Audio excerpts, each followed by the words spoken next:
Welcome to another episode of the Amateurs NYC. I'm your host, Styler the Great. And something that's been on my mind as of late is just like, those OG plates, like those OG New York license plates, like the white and the blue one, like it just screams like early 2000. Yeah.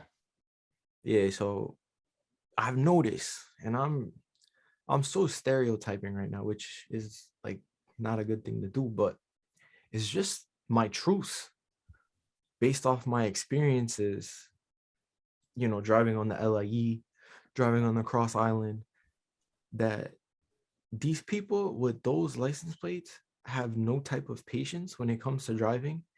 And they're always putting everybody on the road, including themselves, in danger. And I'm under the belief that every time there's an accident, it's those people that are getting into an accident. And I have a couple of other driver New York edition stereotypes, such as the 2006 Corolla LE. Usually there's an old person in there, and usually they're in, any lane of a highway, and they're going probably at least 20 miles under the speed limit. Mm-hmm. There's the fucking BMWs, no matter what fucking model, they're gonna fucking put you in danger no matter what. Every time I see a fucking BMW fucking speed past me, it's like, damn, I might just get rear-ended, spin out of control, and fucking die. Fly out my window shield. That's that. It's that and the fucking Audis, bro. Audis, pieces of shit on the road. Never like driving next to them. You know what else? There's another one. They're the fucking Mercedes Benz. Why don't you use your turn signals? Do you think you're too rich to use your turn signals? That's annoying. Am I right or am I wrong? I'm just bugging. You're not bugging. There's certain cars that you want to avoid when you're on a road. Being And how in New York especially. No, in New York, and being in New York, especially New York City, you want to try to avoid those BMWs. Definitely. For some reason, they just have an urge to go fucking 90 and a 60. I don't know why. I don't understand why 320 on the dash, bro. you That's what they're trying to do. wanna you want to accordion into a tree, then by all means, go for it. The Corolla shit is pretty fucking accurate. It's usually a Camry though. It's like these older Camrys. That's my bad. My bad. Yes. But Corollas are there. You got the Yes. Camrys. You got the stereotypical. You might have the Honda CRVs. No, I'd say the Honda CRV. Honda CRVs are kind of, it depends who mods them. The Audis, I like the Audis as well. Those cars, I like that. That's a good one as well. And then the Benzes are kind of a hybrid of the two, between an Yes. Audi and a BMW. It's like they don't give a shit about signaling when it comes to get into lanes, especially when we're in a highway as well. And then to turn, they it's crazy, honestly. And But I then get what you're saying though. like also everybody just wants to be ahead of you for some reason. Like I don't get it. Like you just want to be ahead of me. And then Do you there's drive? Uber drivers. Don't get me fucking started on Uber drivers, bro. What's the general speed you drive at on the highway? What does that mean? Because I seen you drive on that. We've been on a highway. We drove on a highway a few times. What's like the average for like, you follow the limit, or you go like 65 like everybody else does? Do you go like 55? Like I ain't going over 55, or you go 75 because you feeling a little dangerous today. I mean, I generally is 75. I try to like stay between 75, 65. So I know you that's think a little everybody's going fast? crazy. Imagine you're going 75, and these fucking cars are zooming past you. The motherfuckers is going at least 90, because you're going 75 already over that. And my philosophy is, or my theory, whatever goes on sometimes, is that I'm driving on a highway, bro, and I'm going, probably going a little 70, 75. And sometimes I think to myself, all right, they're speeding. That means I could speed. But knowing my luck, there'll be a trooper somewhere or a highway patrol, and I'm going to get my ass pulled over. So generally, I don't like to do that myself. I don't like to go speed. I never like to go speed, even when I'm in a rush. Like if I'm late to somewhere, I'd rather get there safe and not go speed and get a damn ticket, I mean, for me, I like stay around 70, 75 the most. I mean, nobody's judging you here. You know, But no, no, I'm not. they I'm know just DTs around here. There's nobody on. You know, I know ain't nobody behind me. If you're thinking there's somebody listening to the conversation, that this guy goes 75 on the cross island. You heard that? Anyway, this so guy wants me to get a ticket so bad. Anyways, no, I drive at night, so there's basically that's nobody on the even road. worse. No, nah, driving at night, bro, is worse. Yeah, I'm it shook to is on drive the LIE. at the hour at any on any highway, even the BQE, the Grand Central. Like even coming from like Astoria, sometimes you taking all the way back to like where our neighborhood is. Like that's you know you ever take where LaGuardia is basically. You giving They me wild out on big the highway. pussy They really vibes, do bro. wild out. Happen, You're giving me big pussy vibes, bro. bro. You mean to tell me you ever hear about those damn incidents that happen at 1 o'clock in the morning? You never notice these accidents that be wilding on the highway happens pretty late at night? Bro, I ain't I talking about stay. like all right, it's sunset and it's already 7 p.m. Bro, accidents happen every time of the day. Why would I like? No, I'm but not I'm gonna be saying scared to drive a certain time in the day. there's a more of a likelihood that you're gonna be out at like 11 o'clock, not even 11 o'clock, 1 o'clock, 2 o'clock in the morning on a Saturday night. You know, motherfuckers gonna be wilding out at the club or wherever the hell they're gonna be at on Steinway. Example on Steinway, they're gonna be driving because they've been I don't care about it, and then shit goes out of hand sometimes. That's what you be seeing those speeding BMWs and Audis and whatnot. I mean, I've seen it on the highway, but like obviously I never got into anything like that. But that's beyond me, bro. Your Knicks is fucking 3-1. How do you feel about that? I'm feeling fucking amazing about that. The They fucking had a Lakers are making me Mhm. look like a fucking piece of shit for picking them as a team to represent me, you know. But I'm happy for you that the Knicks are good. Listen. You were watching the game. We was on the chat. We was live streaming that game. We was watching it, and you thought you was like, "Yo, this is a fucking team I can get behind." Yeah, And this is gonna go on the record for everybody's listening. yeah. That I was like, "Yo, I can get behind the Knicks," and I appreciate that, bro. They had a great win against the 76ers. And let's be fair, they had no Ben Simmons.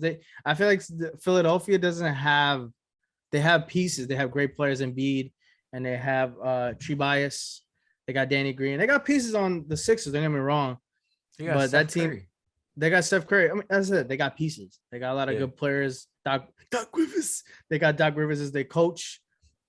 I think they're great. They're a playoff team. They led the East last year behind the Bucks last season to get a win against them, and we've lost every single game against them since 2017. I never picked up on that only because it's Philadelphia and we play them so much. So you really those games where you're not really paying attention to. It's not like you're playing LeBron. You know when the Knicks would beat LeBron, or you know when they would play Giannis, and we beat Giannis at that one game, or certain opponents like the Warriors. You remember when the Knicks would beat the Warriors because it was stand out to you. But we lost every game against them since 2017. To finally get a victory yesterday, Garden was rocking like always. I told you that the Garden is going to be insane every game of the season. Like this energy at the Garden, it's unmatched, bro. Unmatched. No, yeah, but I mean they got a reason to wall out. That team plays pretty good basketball, bro. It's good ball, bro. It's fucking good ball. And I'm proud to see that fucking performance on the court. I'm sorry to hear about your Lakers though, because they dropped a 26-point lead against the Oklahoma State Thunder. I don't even know who the hell's on our roster, to be honest with you. beats me, bro. What do you think their issue is? What do you think their issue is in Los Angeles? Might have just asked you that. It's just gelling, bro. Like you got to figure out like what your pieces are. You know, Westbrook is obviously the biggest addition, but like the thing is, he's a very ball dominant player, and they're just trying to figure out like how they're gonna put him in to this Laker offense, and it's a learning process. I mean, I'm pretty sure, I don't doubt LeBron James. He has the talent on the team now, so he'll figure it out like he always does. They always talk about these teams like when they first start. Like I remember the Heat, like they didn't start off so hot. I remember when he came back to Cleveland, didn't start off so hot. And the man literally took the team, like, it's just, regular LeBron stuff. I'm pretty sure they're gonna figure it out and they're gonna make it to the playoffs. It's not like anything like new. Like this is the same storyline It, that happens every it, year. yeah, it's not panic mode for them. So you're telling me. The season just started. Like you're just figuring things out. Like it's okay. Like that it happens. Like it's not like the Knicks are doing so well because like think about like how their all season went. Nothing really happened. Like they just brought back a lot of the pieces that made them, you know, Mm-hmm. good. Like they kept Taj Gibson and all that. They So that's brought why they're pieces in, that's yeah. yeah, that's why I mean they brought pieces in that make them more successful, such as Evan Fournier. He's able to, space out the floor and get that another 3-point shooter. That's important in the game of basketball today. So that's kudos to the Knicks, kudos to the front office, kudos to Coach Tibbs because that New York team is very reminiscent of when Derrick Rose was on the Bulls and Tibbs was the coach. That's what it kind of reminds me of. But the thing is, they pass the ball a lot. They're very active in the passing lanes, and I love Mm-hmm. that. Mm-hmm. You know me, I love teams that pass and get assists because that's the type of person I am. Mm-hmm. Don't like Julius Randle always going for ISOs. Like he need like bro, just like set the pick and roll. Like I Yeah. feel like he'd be way better in the pick and roll with the way they're moving the ball. And like you're definitely gonna get an open shot somewhere if you continue to like pound that pick and roll.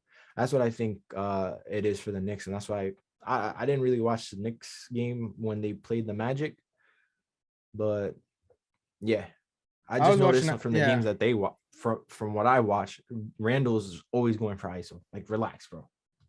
Yeah. They had that problem on when they played them on Sunday. When they played Magic on Sunday night, they had a game on Friday night in Orlando, and they came back home to play them at the Garden. Orlando was coming with a chip on their shoulder, and they dropped that one game. Lapses in the defense. Randall not being very inconsistent. Evan Fournier wasn't scoring at all. That's a good example of what can go wrong for the Knicks. And then other examples is where they played the Magic in Orlando, where they blew them out. That Celtics game, the opener was a great game to watch with double overtime. That was a gritty win. And then the win they had against the Sixers on Wednesday on Tuesday. I'm sorry, this past Tuesday. That was a great win right there for them. So they've been gritty. They've been a gritty squad. The three ball's been working for them. And I like what you mentioned about Randall. The ISO ball, it ain't gonna always work. The defense is collapsing on him, gives the other guys a chance to score. So if Thibs doesn't have a problem about it, then I guess we'll leave it at that. I went to see mention about the New York Knicks. We're gonna transition to the other squad across the Brooklyn Bridge. You might have heard of them, Brooklyn Nets. They're a team in Brooklyn. A lot of fans over there, very casuals, I'd say. Very, they got Casuals. very casuals. Yeah, the fans at the Barclays are casuals. They got protests in front of the Barclays Center. I didn't hear about that at the Garden. I don't know. Did you hear about that? Because I didn't hear nothing going on at MSG when the Knicks home opener was going on. No, I didn't. But the Nets home opener, on the other hand, it's kind of nuts. How was that for you? Because you went to the game. Tell me how that was. Like, how did you feel in that moment? Being there and you're going to a basketball game. You don't expect there to be a full-blown protest at a bro, basketball game, bro, but there was. bro. All right. So let me just break it down real quick for you. This is by the way, this is the first game that I've been to in over a year. January 2020 was the last NBA game that I've attended pre-COVID. So getting back in the Barclays Center in an arena. The last game I was at at the Barclays. So to come back to it just this past weekend. And bro, when I got to the Barclays, bro, I was a little confused. I forgot where to go. I've been to the Barclays a handful of times, so I'm kind of trying to find where the hell I gotta go. I get to the front. Now they added a bunch of stuff. I guess they had like an outdoor court where they had people you could shoot around basically at the Barclays. So I get to the front of the Barclays Center and I see like a huge line like stretching as far as the eye can see, bro, I'm like, yo, what is this line for?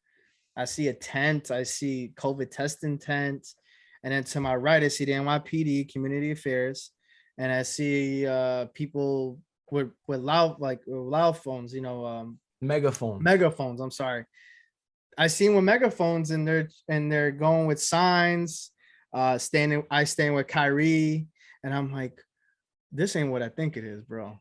I'm thinking to myself, bro. I'm like, what? This whole thing is going on literally outside. People are trying to get into the building. Like, bro, I'm trying to get inside of the building. I don't need to hear and I don't need to listen. I have my headphones in, so I'm by myself waiting to get inside. Bro, for me to get inside, bro, it took me a solid like 20 to like 25 minutes just waiting. They were checking everybody. The Barclays Center did a good job of checking everybody's like, you got to show your Vax Pass now, and they want to check your card or whatever. The Barclays Center did a good job of that. But the whole time, bro, you're just hearing people talking about don't take your pass out. You still got to wear your mask even though you're vaccinated. I was like, by the way, nobody inside the Barclays, they were not enforcing the mask at all inside the Barclays. Like, nobody was going through every section talking about, yo, put it on. I had mine on anyway, but nobody was saying, yo, Daryl, you got to put your mask on. Or, hey, put your mask. Like, nobody in the Barclays is doing that. Like, none of the ushers, security, they didn't care. But I was like kind of tone deaf to what they were saying outside. I was like, yo, I just need to get inside in the building so bad. So finally, after 25 some odd minutes, I finally get through security. Security was all right. I finally get inside. The game was about to start already. They're about to do the tip off. As I'm getting inside the Barclays, bro, I'm like, damn, this is supposed to be the home opener, bro. Like, Daryl, let me ask you, when you go to a home opener, what do you expect? What kind of energy are you expecting when you get in there? I mean, it's a new beginning, new hope. You think your team's gonna make it to the playoffs and win it all? Like, that's the aspiration that the Nets have at this moment. So I would figure, I'd be pretty pumped, and I'd imagine the fans that I'm going to the game that are, fans of the team are feeling the same way. You would think so, but these are Brooklyn Nets fans. Some of them, I give some of the fans that were there, they looked very passionate. We know a super fan. Me and you both know of a super fan, very known super fan, Daniel. He's a super fan. Like, there was a few of them I could tell that were there, and they were rooting, like they were there with the jerseys, chanting every possession, like every time that they had the ball, a defensive stop, they were, clapping. Those fans, they were there. But the majority of fans, bro, when I got into the Barclays, I got into my section. I sat in the upper deck. I was with my cousin. So I was only there. He invited me. So I was like, you know what? Might as well. I have been a minute. I'm not going there actively like, yo, let's go. I was kind of like how Deezus goes to the Barclays Center. Deezus Nice goes to the Barclays Center. He goes with his friends. He's just going there to have a good time. You're watching good basketball. They're a good basketball team, the Nets. But I'm there, bro. I'm like, yo, where's like the energy? Where's the chance? Where's the the place wasn't loud, bro. There was nothing like to get me amped up. And I was kind of wondering, bro, this is how you guys are cheering for your squad? Like, you guys have a team out there. You guys are playing the Charlotte Hornets, so you guys should beat this team, even though they're one of the hotter teams right now out of the gate. But you should beat the team. You have Durant and Harden. I mean, two Hall of Famers. You would agree, right? Top five, top five. No, both of them Hall of Famers, future Hall of Famers for sure. But nobody there is pretty much yeah, let's go Nets. There's nobody there kind of being with that loud energy, and you watch the Knicks games, and from just watching from the TV, bro, like, you can hear the crowd. They're into it. They're like, oh yeah, of course, into that, bro. I feel it when I watch the game. You feel it when you're watching it through the television, through your wherever the hell you're watching it from, bro. You feel the defense chants. You feel when they get a good stop. You feel when they make that 3-point. Like, the vibe at the Garden is nothing like how it is at the Barclays Center. Not at all, bro. And it kind of made me a little sad to be there a bit. At the same time, I'm thinking, I guess there's a bunch of casuals in the building. Like, Brooklyn Nets fans are casuals, with the exception of a few super fans that have been with the team since Jersey or since 2012, since they moved to Brooklyn. Mhm. But most of the fans have been there probably 2 years since Durant came into town and Kyrie came. Oh, speaking of Kyrie, I'm gonna get to that. But most of them are pretty new to the squad. It's kind of like what they did with Golden State. You know how everybody jumped on the Golden State bandwagon. Yeah. They jumped on that and they rode the coattails of the championship. So you got a lot of casuals in that building. So another thing I would like to mention now that I'm bringing back Kyrie Irving again.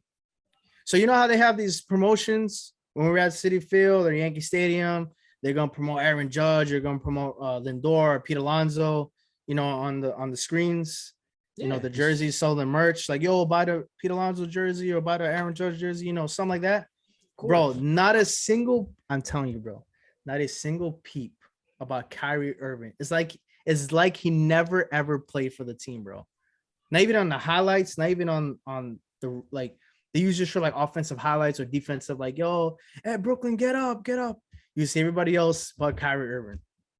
Like even in the front of the building, like the huge screen they have in front of the Barclays, everybody's being promoted, minus Kyrie Irving. That's I guess they're expecting him not to play. And the thing is, the policy with NBA is very strict. You have to be vaccinated if you want to play. Yeah, in the NFL, you don't have to be vaccinated. So, I guess I don't know, bro. It's New York State. It's just their policy, and New York State's gonna do that. The Brooklyn Nets are their own private. That's a private company. They don't strictly have to follow the guidelines, but they're gonna go what's best for them and what's best for this. Was because they're in New York City. It's a highly populated area, so you're gonna want to have your entire team vaxxed, and no kind of recollection of Kyrie Irving playing for them. You go to the team store. There's very few little Kyrie Irving things, but there's nothing on the promotion, nothing on the hype videos. Let's talk about this moment in Nets history, or what are we doing? Like, what's the next coming games coming up? Like, everybody's being promoted, but Kyrie Irving. I guess the Nets are planning to not play with him the entire year. It's crazy to see that. Blow. It's a big blow for them. It's crazy to just see that they're basically like, he never played for the Nets, and they're not gonna pick up his option up. They're not picking his option up. So I think it's better for the Nets not to deal with all of that outside drama. Like the PR team's gonna try to suppress the fuck out of everything and try to keep everything like, oh, we're handling this, or nothing's going on. Kyrie Irving's not the guy you're paying a lot of money to play. It's not on the court. Like, yeah, but he's not getting paid. He's not playing. No, but I'm saying, but you paid him, or initially you paid him. Yeah, before, this but is the guy you signed on the dotted line. We want you to play for the Nets. And now, he's leaving a lot of money on the table. Yes. But this is the guy you need him. Like, I think the Nets need him. Like, they lost yesterday against Miami Heat, and Miami Heat's they're a great team as well. But they lost the Heat game. They beat the Wizards.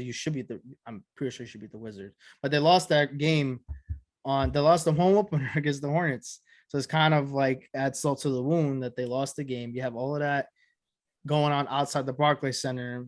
It was just, I don't know. Would I go back to the Barclays? Probably not, unless the Knicks come there. I think that'll be a great ass game to go to when the Knicks go to the Barclays Center. But for the most part, I'm gonna stay away from the Barclays a little bit, because it seems gonna be like, I feel like it's gonna be like that almost every game, bro. I hate to be pushing political agendas, but keep politics out of sports. Yeah, no, I agree. It's nothing they can't do it, but the Nets can't do anything about it, bro. It's like they were given that kind of that shit platter. Like, there's nothing they can do. They can do they only can do so much to try to like brush it off, but it's gonna be there. Everybody's still talking about it, and if you're not gonna win games, that kind of makes it worse for the team. If you win games, people kind of forget about things, and your team is doing great. I would say if they win a championship this year, then I think forget everything that happened with Kyrie Irving. You guys won the chip. It doesn't matter. But they're only gonna do so much. The Nets can't. I don't know what they're gonna do about it, to be honest. Listen, this is my take on it. Like, if you don't want to get vaccinated, that's fine. That's on you. Yeah. But this is like same old song and dance with Kyrie, bro. Cleveland. I don't know. I don't know if it was an issue with LeBron or if LeBron said something to Mm-hmm. him, but he just went full Mm-hmm. on bad guy. Straight up, I want to be traded. Mm-hmm. Straight up. He wants to be traded. He gets traded. He gets what he wants. He goes to another team and he sabotages that team. And Mm-hmm. then, obviously he's still good. He's a baller. Yeah. And then he goes to this Brooklyn Nets team and he sabotages them. Bro, that is literally demoralizing. Mm-hmm. That is demoralizing to a team when one of your best players decides, I'm just going to be, toxic. And listen, it has nothing to do with you getting your vaccine or whatever. That's your decision. I He had the respect it. problem last year. With the vaccine? Well, No, the problem he last didn't. year was No, I'm COVID. saying he didn't play last year. He missed games. He refused to play last season. Yeah, He missed that that's entire another thing. stretch because of the media, because he didn't want to go talk to the media. He didn't want to, he held out. He wasn't playing. He missed a lot of games last year. I think people seem to forget about that he didn't play a good amount of games last season due to everything that was going on in the media. And he's like, I don't want to talk to the media. He left that on, and then the Nets weren't happy about it. And I think everybody forgets about what happened in Boston too. Like he left, he wanted to leave Boston. Like he did not want to be there anymore either. So I don't know, like it's like you said, it's an ongoing issue with him. I don't know, like it's kind of like damaging his reputation as like a player, as a teammate, and like I don't know. I just feel like it's a lose like for everything. But fuck it, it's your life. Fuck is your life. It's your life. But that team, that Brooklyn Nets team is not gonna survive very far. Come postseason. No. There's a lot of teams that are a lot better. Hey, the league is getting better. They're getting better. The competition is getting a lot better. They don't have a true point guard. It's a superstar league. It is a superstar league. Yeah. So that's that. I don't know, bro. Like I just think it's stupid. I just think that, if you're casual, like a real life casual, and you look at the Nets and you look at the Knicks, it's like that meme with the fairy tale castle, and then the other side is the scary looking castle. Yeah. Obviously, you're gonna go to the fairy tale looking castle because that's I feel like you'd have a better time there, and it looks like Knicks fans are having a great time. So that's great, and no issues over there. Just business, basketball. Mm-hmm. I think the Garden is more of a. I think the Garden is more of a. How do I say this?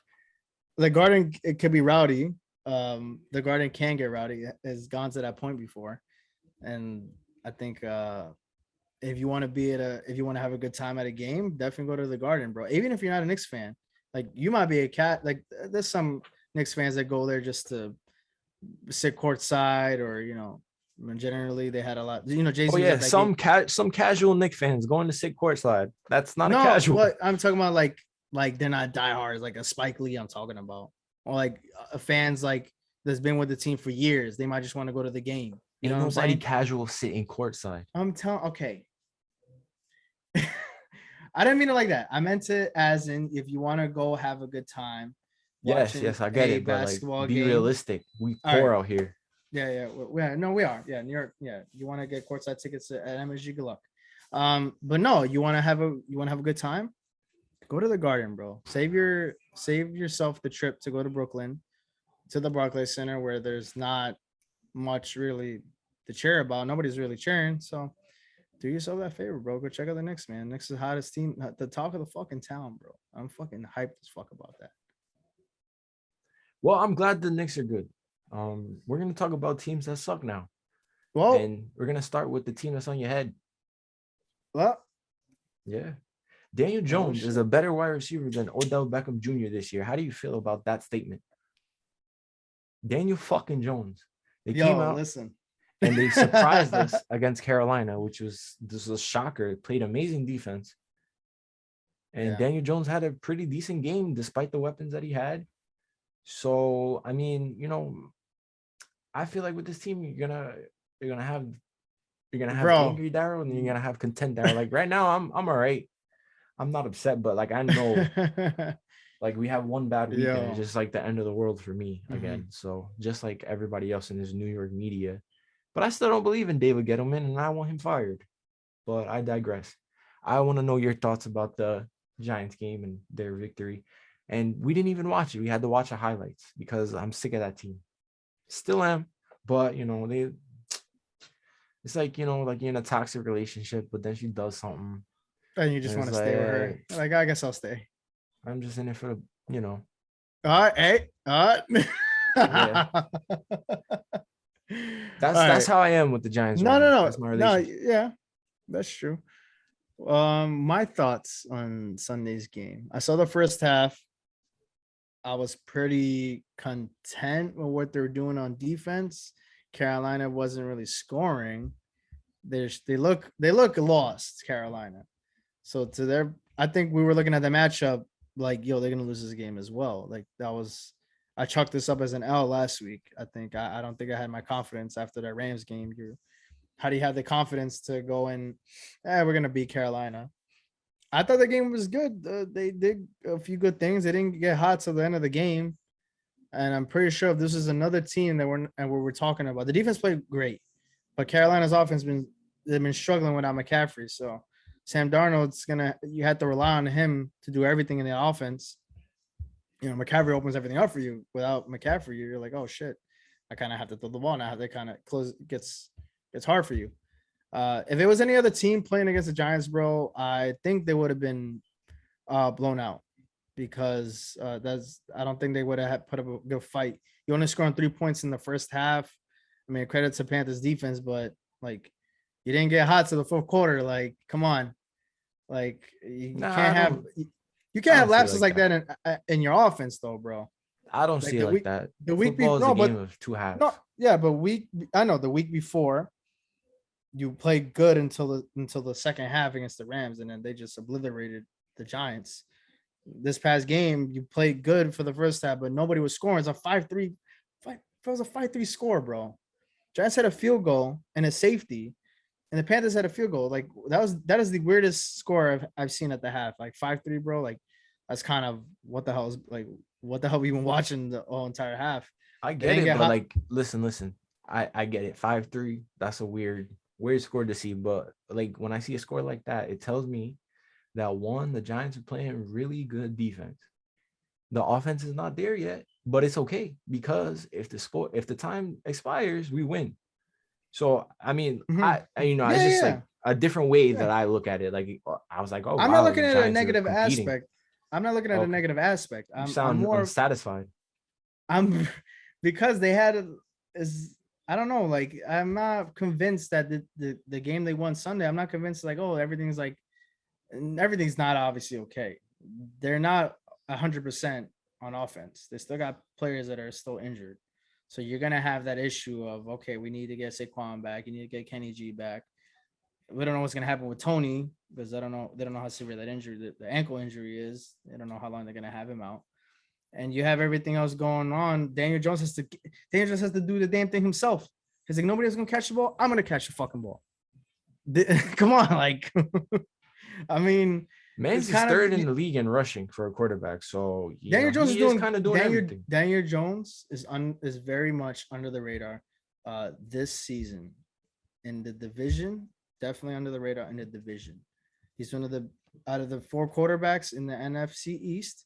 It's Dak, and then it's Jones, then it's Hurts, and then it's Heineke. I rank those four. Daniel Jones is very much it's not entirely his fault this year. You can't put the blame on Daniel Jones this year for the struggles, really. So you think Daniel Jones is at the top of the NFC East with He's top that? two. He's top two. He's definitely top two. It's Okay. Dak and then Jones. And So then where do you rank Hurts him? in the league. Yeah, I want to see. I want to hear that. Like, where are you putting Damn. him? Ah, man. In the I'm gonna league, give you. bro. Listen, I'm gonna give you some names Yeah. and tell me if you think Daniel Jones is better than the quarterback that I Then the need. quarterbacks. Okay, go ahead. All Shoot right, away. Tua Tagovailoa. Tua had a good game. I think Jones Do is you better than think? him. Okay, you Jones better think than him. Joe? Okay. Jones better than him. Yeah. Jared Goff. Oh, definitely, 100%. Okay. He's been ass this year. I'd Zach pick Wilson.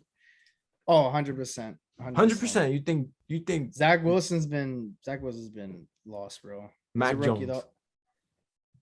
Mac Jones. Better than him. Jones better than him. Sam Darnold. I'm picking Jones. Okay, I'm sensing a little All right, bias so here, no, I'm not biased. Come on, go ahead. Shoot I'm me a few more. I'm Shoot me not a few gonna more. name you. I'm okay. Just I'm shoot. not gonna Go listen. ahead. I'm not gonna give you obvious picks. I'm gonna give you No. bottom. Yeah. I'm gonna work my way. You think Daniel Jones is better than Kirk Cousins? No, Cousins is doing better than him this year. So I give No, Cousins. no. Listen, based off ability, off of what Daniel Jones can do. We Do you talking think that he's stats, or we talking the ability to run and the ability to rush like he I'm does? talking about his ability as a quarterback. Nothing. It doesn't matter stats, whatever. Stats only are used as facts. But do you think Daniel Jones is a better quarterback than Kirk Cousins? Do you think he has better skills and better potential than Kirk Cousins? Yes. Okay. He could run with the ball. He could sling it downfield when the Okay. receivers want to catch. Yeah. Okay.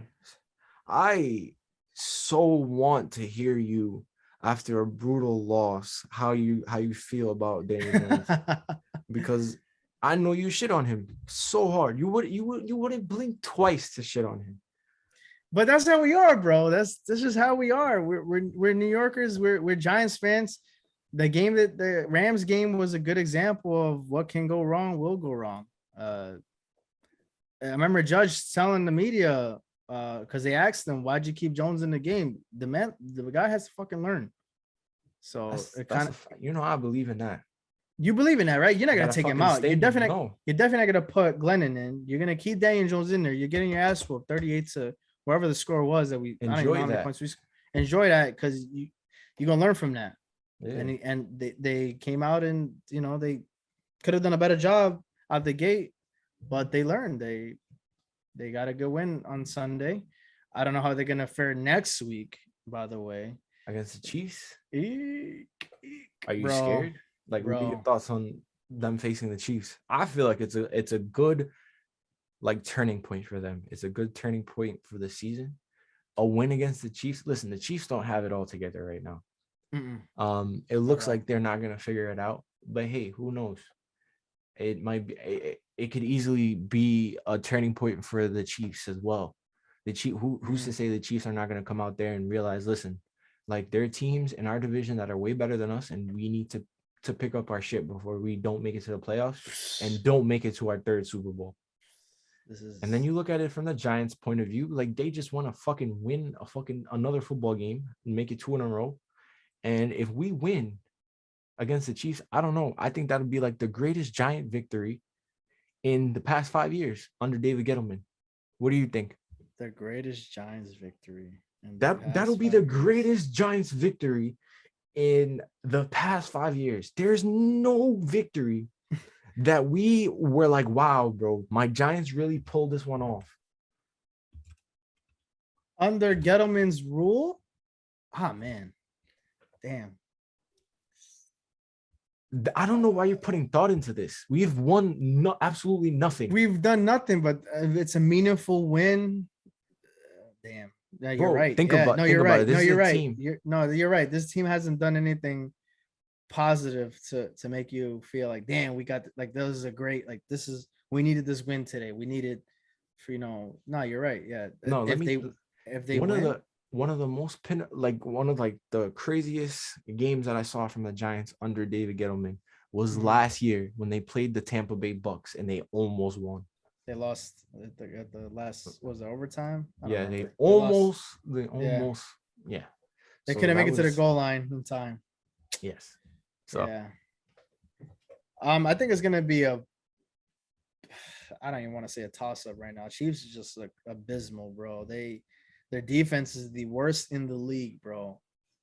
They have a defense that doesn't look like they can stop the freaking Texans at this point. I thought we were bad on defense. We're stout on defense, so we're not as We're not terrible as the stout. We're Chiefs. not. We're not stout. Please. All right. We're not as Well, we're not as good. bad as them. You're The on a Chiefs are you're on a high. You're on a bias high right now. You just think the Giants the are Chiefs. good. Okay, the Chiefs defense is bad. They're bad though. They're almost as bad as us They're bad. on Okay, defense. so the We Chiefs at least have a defense secondary. is bad, and you're putting all this pressure on Mahomes to do what he does, which make plays happen, do the little no look, the no look kind of things, and the Chiefs they're looking like the bottom feeders almost of the division. If the Broncos weren't struggling as well, Raiders and the Chargers lead that division. I don't think it's a toss up. I like the Giants' chances this week because you come on a little momentum on your side, but the Chiefs might just turn up and be like, "Yo, we're better than this. We're fucking better than this. We're the best in AFC, and we defending AFC champions. We're gonna come out and play like that." So the Chiefs might just put an ass whooping on the Giants, or it might be one of those close games where it's gonna come down to the wire. I don't think it's gonna be a Giants blowout because I don't think the Giants are gonna be able to score that much against the Chiefs. If the offense gets going for Kansas City, then there's no holds barred from there. The defense can't stop them. It's a wrap at this point. But you gotta hope like something goes the Giants' way though on Monday Night Football as well. So that's gonna be a primetime matchup. I'm definitely looking forward to it though. Yeah, it's gonna be tough to game plan for Kelsey, especially when you don't have Blake Martinez. Yeah. I don't even think Blake Martinez could cover Kelsey, but you also got Tyreek Hill stretching the field. And we're gonna see how James Bradbury, covers that. And the running game is pretty solid, even with Darrell Williams at the running back position. And the thing is, I think that we do have a chance to keep it close. If we don't win, we could keep it very close. It'll be a very interesting game to watch.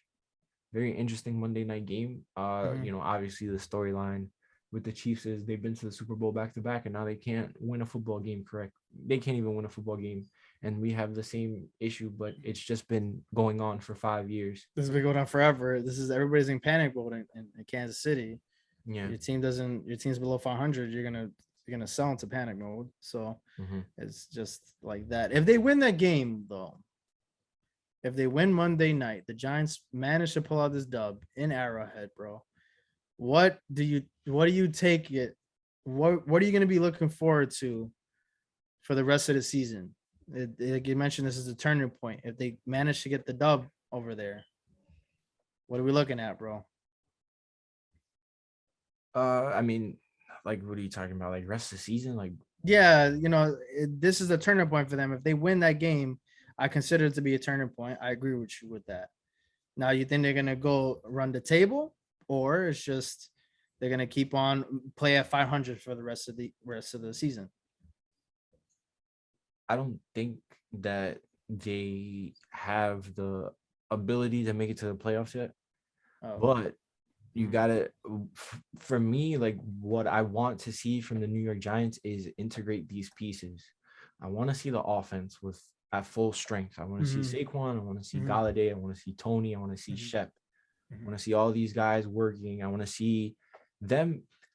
I'm not gonna lie to you. They've been getting a little bit more creative with the ball. I don't know if they've been listening to our shit because like the play with the play with Daniel Jones, that trick plays like that's what gets you excited for football. Those are fun plays. And Jason Garrett is really good at taking advantage of the slot wide receiver, getting them open, getting them the ball. The thing is, like, if we get Tony back and we put him in the slot, I feel like we'd be very potent on offense. And on top of that, we have Kenny G. You have to worry about Tony. You have to worry about Kenny G. And then you also have to worry about Shep, because Shep he's a great possession receiver. You throw the ball his way, he's getting it. Last game, 14 targets, 10 receptions. Like, I need that for my fantasy team.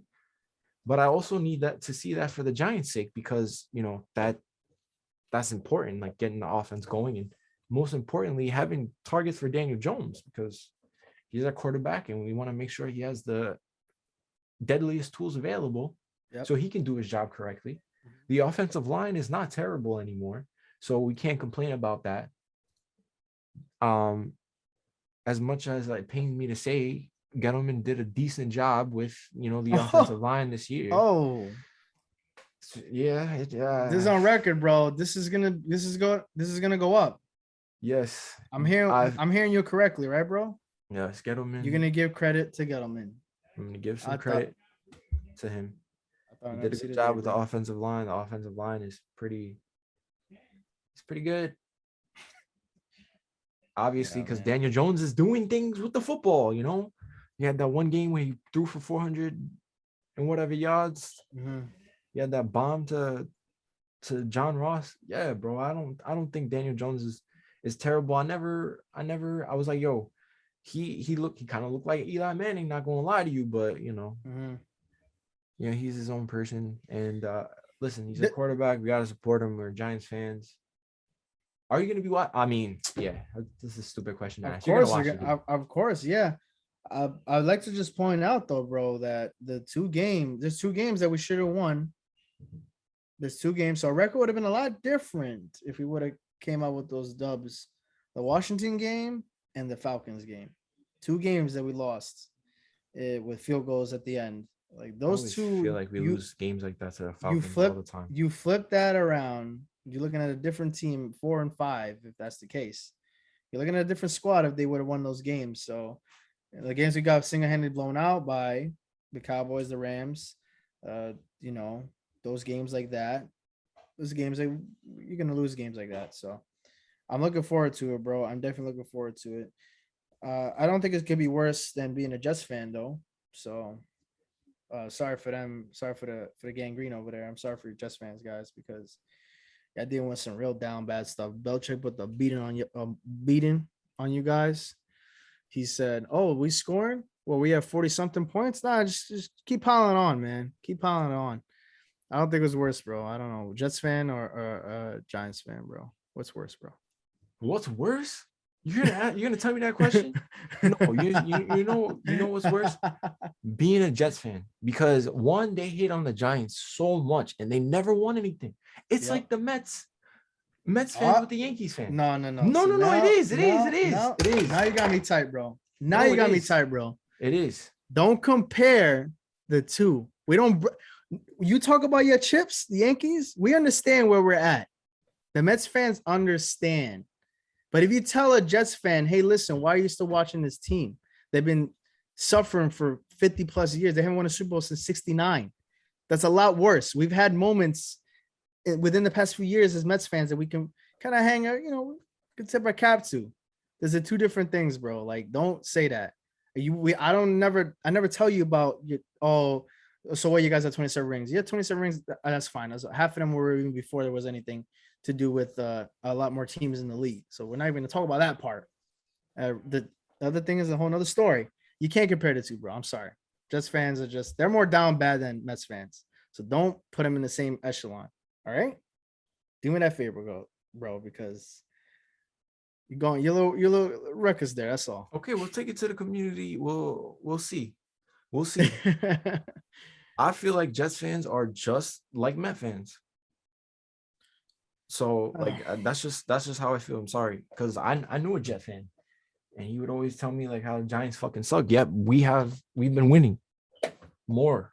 The Jets haven't had a good season in 10 years. So whatever. I don't even want to talk about the Jets. Like, we don't talk about the Jets on this podcast, so might as well. We gotta. Hey, listen, bro.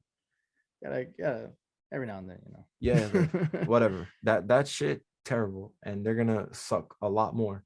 Anyways, now that we talked about the Giants, I want to talk about something very interesting. We had debates on this, throughout the week. Carlos Correa commented on the Giants touchdown post to Dante Pettis. Now, by definition, Carlos Correa is going to the Yankees because of the New York, fan. Like, if you're a fan of the Giants, then obviously you're gonna go to the Yankees. If he commented on the Jets, look, the Jets couldn't do anything. They couldn't post anything They Because can only post there's that. nothing Nobody to wants to post. comment, oh, There's hey nothing to guys, post. we lost 54-13. Nobody wants to post that. Nobody thinks that's admirable Nobody gives at a all. shit. Okay, but Unfortunately. listen. The way it works in New York, for the most part, and I'm not, I'm not trying to stereotype anybody. I'm just saying, for the most part, if you are a Giants fan, you are a Yankees fan. Okay. If you are a Giants and Yankees fan, you are most likely a Knicks fan, right? Yeah, well, That's how it goes. If you're a Jets fan, you're a Mets fan. And if you're a Jets and a Mets fan, you're most likely, I guess, a Nets fan. well, yeah. I'm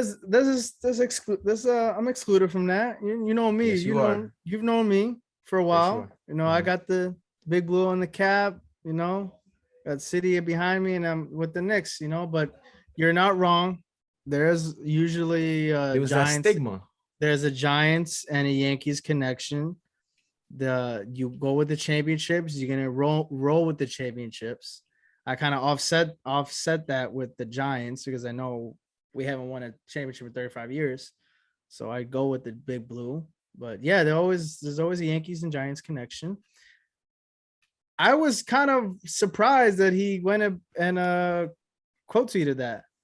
I was like, oh shit, what are you doing quoting that? You in Houston, bro. Like, I don't think New York, Houston, what the fuck you doing? You should be highlighting some Houston Texans highlights. No, I don't yeah, know if of they got course, any but they though, suck but too. They suck too. I don't know if they got any, but like What I want to do is like, yeah. I want you to make your case. If you were to pitch to Carlos Correa to come to New York, to the New York Mets, what would you tell him? And why would you want him on the squad? And how would he make the Mets better? I mean, it's pretty obvious, like how he make the Mets better, but I want you to tell me. Okay. So I took some thought into this. I'm glad you did.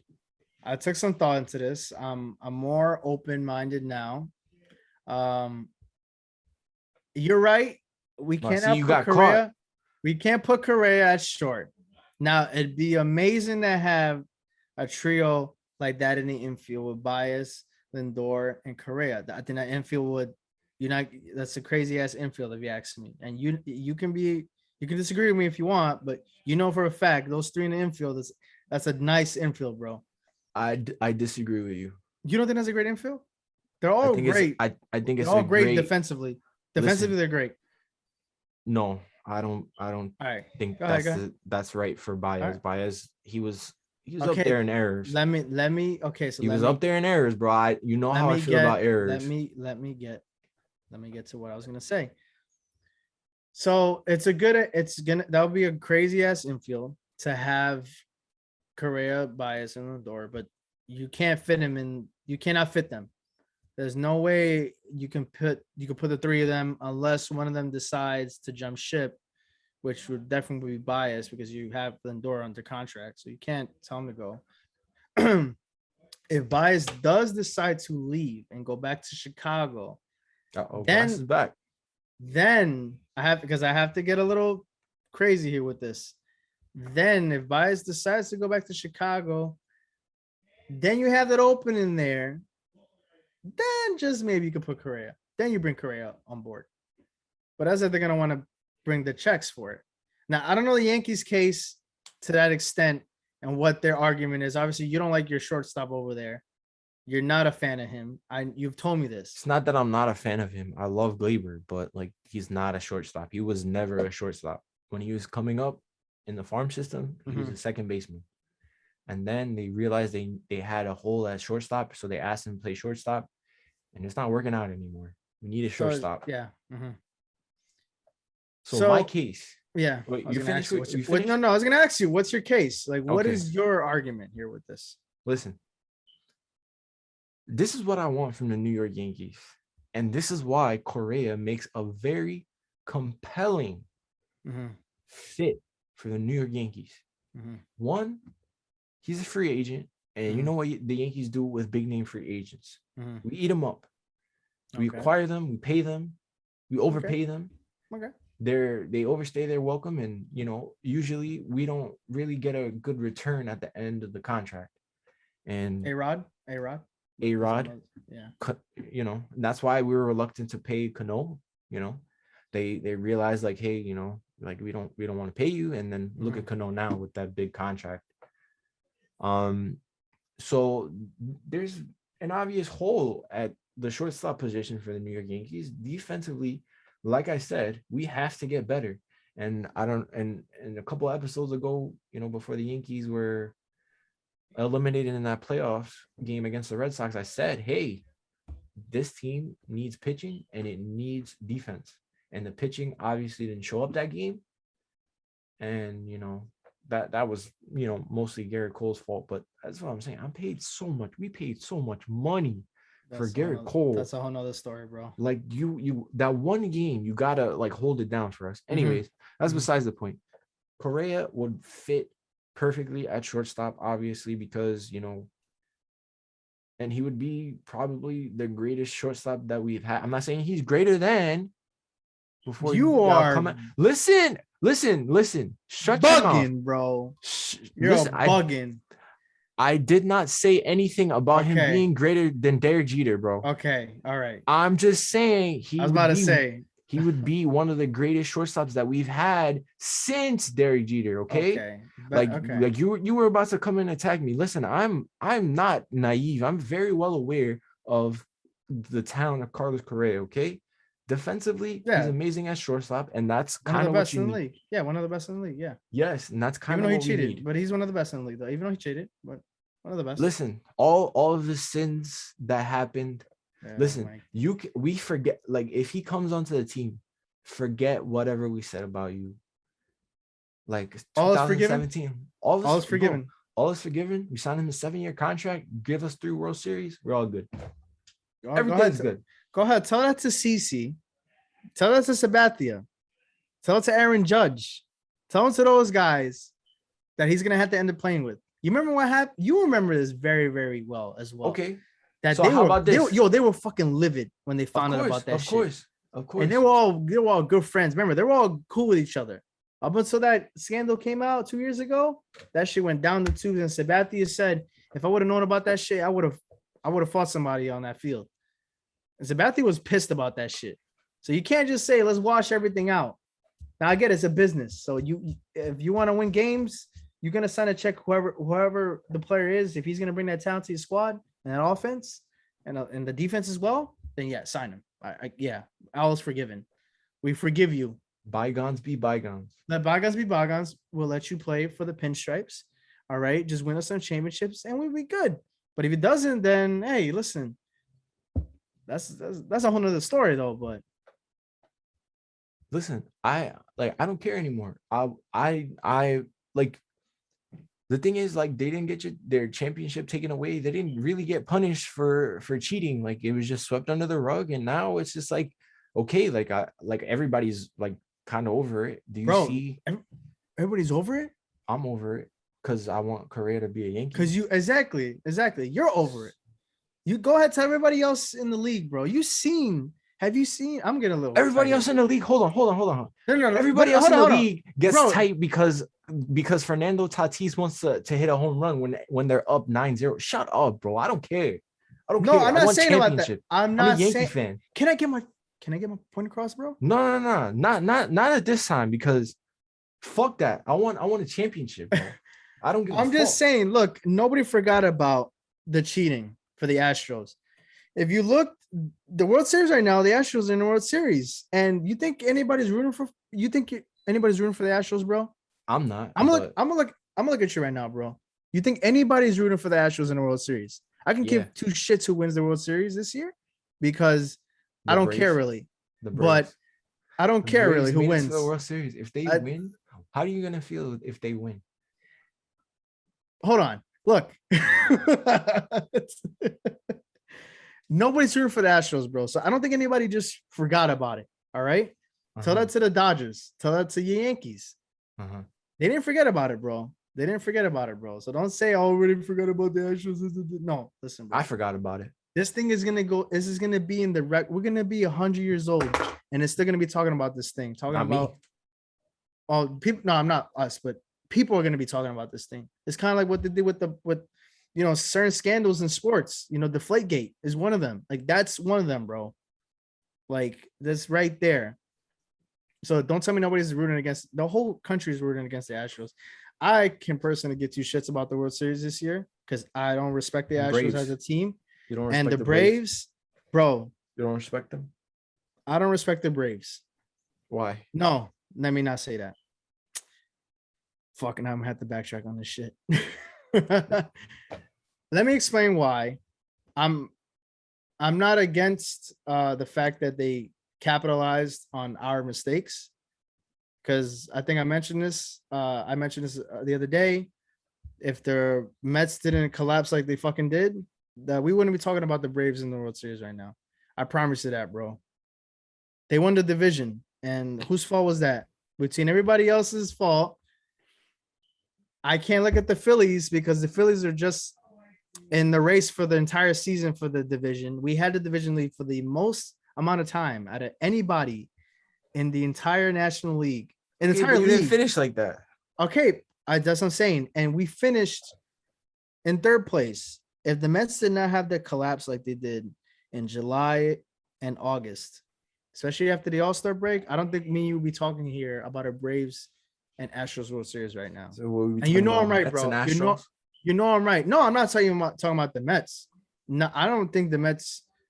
I mean, I'm gonna be biased here. I'm gonna say sky's the fucking limit. You know, at the time we were hot, and we just quit. The whole team quit. The entire squad quit.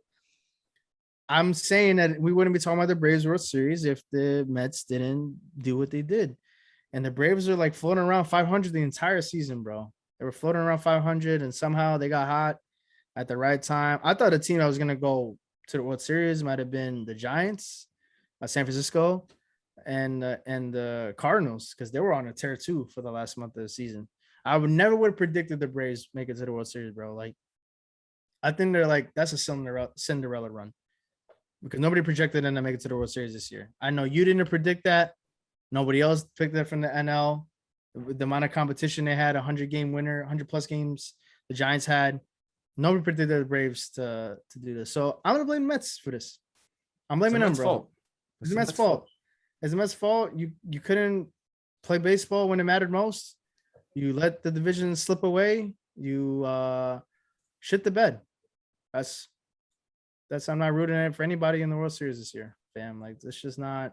I can care less. Just sign me up for spring training in February. I'm already looking forward to that shit next year, bro.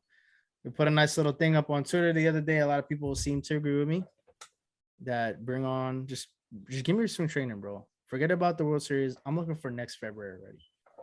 Are you looking for next February? If we got Carlos Correa, yeah. Oh man, a nice pitcher. Nice complimentary I hope I don't have to tell you in how many months from now, probably January, when they finally get this deal done, that I told you so. With Correa? That he's not going to go there. Well, let's see. It's Correa. And if the case is, we'll be on here, and if he decides to sign with the Yankees, you can be like, yo, Ed, you're a fucking idiot because he fucking signed with the Yankees. And I'd be like, bro, you're right. I respectfully agree with you.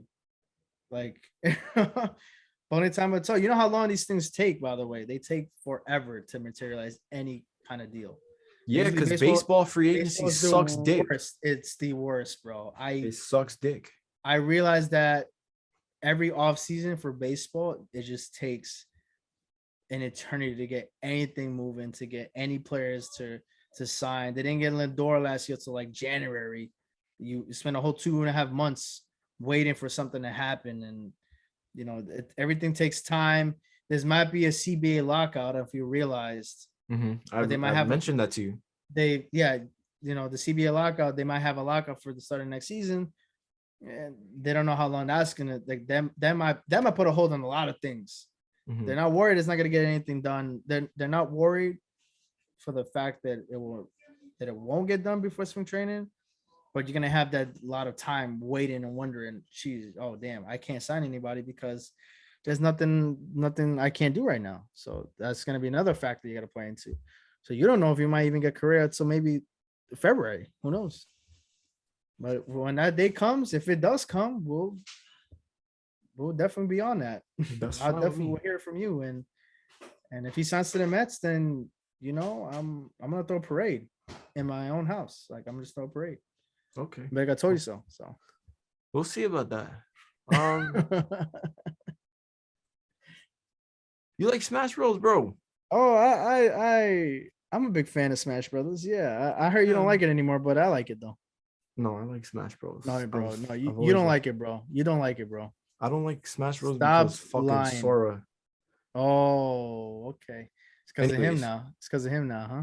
anyways, there's rumors about a Warner Bros multiverse game, right? So imagine Bugs Bunny versus Batman and Superman and Wonder Woman. That's crazy, like in itself. Like, why the fuck would Bugs Bunny fight Batman, Superman, Wonder Yeah, no. Woman, Shaggy, all those beloved characters that we grew up with, and they're just putting them all into one fucking game. Just fucking, they're just big name IPs. Here, take them.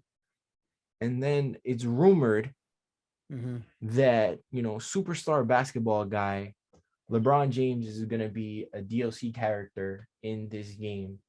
So we could potentially, in the next coming months, I don't know when this game is going to be announced, it's a rumor, LeBron James fighting the likes of Batman, Shaggy, Johnny Bravo, Jake the dog,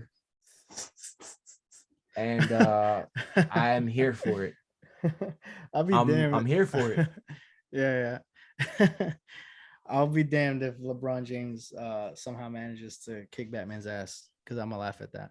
What would be the move set for LeBron James? I don't even know, bro. Like what? Like does he like the bullet pass the bullet basketballs? pass or like dunk man, like the pose or like a posterized? like a posterized move. I don't even know what you would give him. Like the guy can do a lot. I don't know. I really don't know, bro. I'm not Are really they gonna behind that. are they gonna But take like inspiration from the Space Jam movie? oh no, definitely. I think that's gonna be something. I mean, that's the reason why he would be in the game because of There's the IP. nothing. Listen, Because of the IP. There's nothing memorable in the Space Jam movie No, that I I get can it, but take I'm from. saying you're not gonna pass the opportunity up to bring him into a video game. Okay, listen, that's not what I'm trying to say. Like, I'm talking about you generally get in from like inspiration from movies. Yeah. Like I don't remember anything memorable besides like him jumping on those jump pads and the dunk Yeah. that like That you can add as a move yeah. or his fighting set, because obviously this game is going to be like basically modeled after Smash Bros, so it's going to have a very specific control style.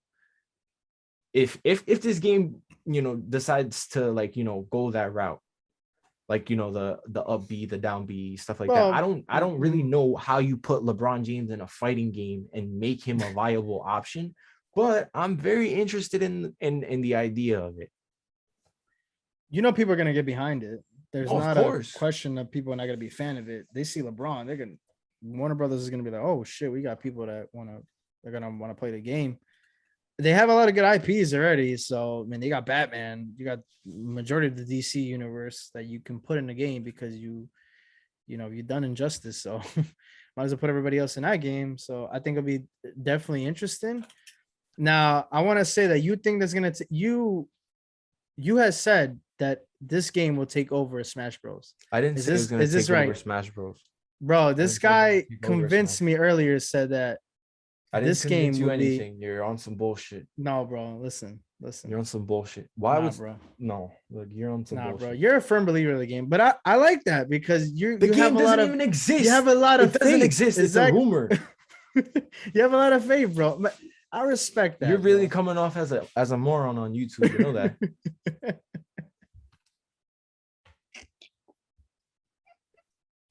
All right, Listen, bro. All right. I'll let you think, be, bro. No, whatever. That's fine, bro. I'll let you Listen, be, bro. The way I like the game. The game does not exist, Edwin. I'm telling you, It doesn't exist in real life. But when it comes out, it's gonna be like Nickelodeon. That's it. You're gonna be all this game's better than Smash Bros.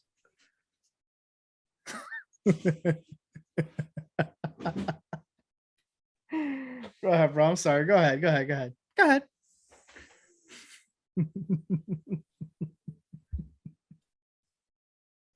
It's not that funny. I was just, you know. No, it's not Anyway, funny at all. But yeah, I think it's hilarious. But I think go that's ahead. what you think. But yeah, I think it's hilarious. But anyway, yeah. So back to what I was gonna say. I think it's gonna be like Space Jam 2, where there was just like characters everywhere that Warner yeah. Bros. Owned, and they Mhm. just threw them in the movie just because. Like, why the fuck was there Rick and Morty in fucking Space Jam? There was Game of Thrones in there too. Remember Oh yeah, the fucking White Walkers and the shit. White Holy Walkers in there shit. too. Yeah, Damn. Okay, so if they put like, some Game of Thrones shit in there too, I think that would be pretty cool. they can use a lot of different things, and I don't know who's gonna develop the game. Netherim. Uh, also, I mean, They don't really have experience in making those types of games, but they yeah, have experience making fighting games. So, that's very interesting. I think But it's I Scott. think Yeah. I think it's a better like direction to go in aside from like Injustice 3. That's Mhm, just my opinion. mhm. I But think the yeah, sky's the limit. So, I mean, go for it. You know, the sky's the there's a, limit when you have IPs to work with. there's a lot of brawlers out there as it is. The Nickelodeon just dropped one recently. You Yeah, know, they but got this other I don't game, think it's good. Brawlhalla, and then you have Smash Bros, which is the original. So, hey, more competition, more the better. Yes, yes. It might be free to play too, so we got that.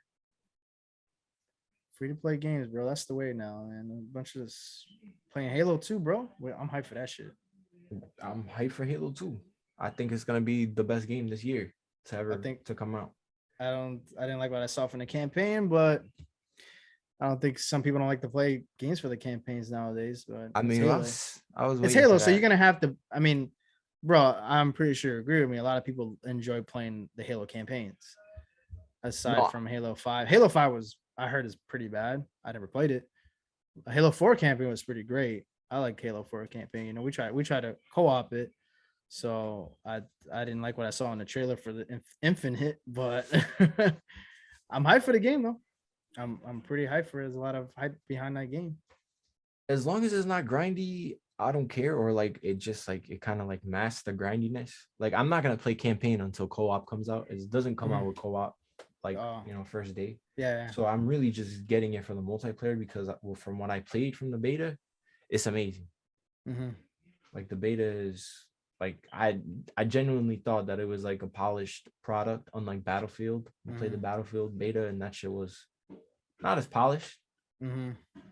So yeah, That's gonna be definitely one to play for, man. Definitely. got anything else for me, Ed? I like to say the biggest main event might happen in the UFC on Saturday. Shout out to our boy, Mr. UFC Walt. He's behind a lot of that. But I told him, I mentioned the other day that Dana White said that Hasbulla was gonna go to Fight Island, and I was hyped as fuck about that shit because you put Hasbulla in UFC, bro. You might have something going with that. You might get beat to fight him too. I know B's been talking shit about him. So, hey, listen, I thought it was hysterical that he said Hasbulla was gonna be there. And we talking a main event possibly with Hasbulla, bro. I mean, you behind that? I'm behind that shit. Listen, I'm behind companies like understanding how to use memes to make their brand Yeah, exactly. more Yeah. attractive. Uh-huh. They really dropped the ball with for some reason asking Addison Rae to become a journalist for them, and that clearly backfired because most UFC fans don't give a fuck, No, and I mean, they expressed their their distaste for Addison Rae, who mhm. was just a TikTok dancer. She's not even good. Um, to be a journalist, like how does that equate to being a journalist when people go to school to be a Yeah, journalist, and and they spend a lot of money and time because they really enjoy being a journalist. I don't understand. But mhm. hey, Hasbullah, he is must see TV, Yes. always on TikTok, with Mhm. those, booty girl, and then we saw the video today. I'm surprised he speaks very good English. No, I I'm didn't. pretty I sure. didn't see it. I didn't I'm see the pretty sure. video. Oh well, he told He Dana was White. looking pretty dapper though. He told Dana White, "I'm coming to Abu Dhabi There you and I'm go. gonna watch UFC." There And you then he, go. and then Dana White replied, "Hezbollah, I'm coming." It was weird. It was just It like a was weird, yeah. He just put it together and like it's it's just just like like kind of to hype you up. It was on it's Dana just like White's they put Twitter. they just put something like Like you didn't have to do all that, but he No, I did. know. And I get why. It's to generate hype. Hasbullah, people like Hasbullah. Mhm. He's a very interesting person to watch. He's a little baby looking guy, but he does Yeah. things. He's literally the Russian Pio. That's a good that's No, he pretty is. fair. Pretty fair He is. comparison. Yeah, I think he's a Yeah. Russian PO. Yeah. He's I don't not want to see him. as Yeah. he's not as like vulgar as Pio, but that's okay. I mean, He's adorable. he snuffs people in the face. I mean, that's Yeah, he kind of does. a little violent right there. Yeah, but it's not as vulgar. No, it's not. No, not at all. I'm hyped for that though. I want to see what they're gonna do about that. Come, let's see. Yeah, listen, Dana White, smart guy. So if he knows it's gonna be good for him, he'll try to bring that along and try to make something happen with him. But like, what are you really gonna do with him? I No, don't I'm know. saying, you promote him, you can put a lot of like They should open up like BS. a new division. You know, Yeah, they should. I mean, what do you categorize him as? Is he it's not featherweight because we already have featherweight. no, I would I say, know you don't call him a midget because he's not a midget. that So one that's kind of offensive. no, if you don't call him that though. You don't call him that. So what would you call him? He's like a baby almost. No, yeah, but like you gotta come up with a weight class. If you guys I could know. help us out with a weight class, like we would love to hear what you would classify if the UFC were to open a division where they would have Hasbullah, like the ideal weight class is what Hasbullah's body type is. Like what would you call it? Because I don't know. I'm kind of out of ideas, or maybe I'm not in the right space There's not to think a about it.